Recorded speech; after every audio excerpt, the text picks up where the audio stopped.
Bakunzi ba David TV rero nongeye kubasuhuza muri aka kanya nk'uko maze iminsi mbibabwira, maze igihe kinini cyane ndwaye ntameze neza, ariko nubwo bimeze bityo urugamba rurakomeje. Nabagira inama yo gushyigikirana kugira ngo mubashe gutabarana aho rukomeye. Njye ubabwira gutya ntabwo meze neza, maze igihe kinini cyane ndwaye, ariko nubwo bimeze bityo ntabwo turambiwe, ariko tugomba kurwana kigabo.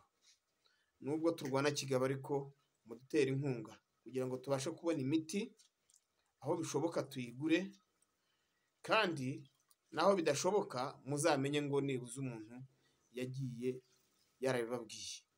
Nimubona rero umuntu atari gukora cyane cyangwa atari kugira gute, mumenye ko hari inzitizi nyinshi zihari zituma umuntu atabasha gukora ibiganiro, cyane cyane ibijyanye n'amamega.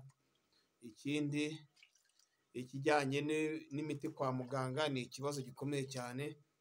Ubu rero kubona ndi kubabwira gutyo murabona ko ndi guhumeka insigane kubera uburwayi.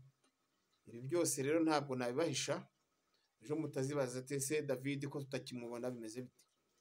Nuko bimeze. Ntabwo rero nubwo turwaye twabura kubivuga. Merewe nabi kandi merewe nabi cyane.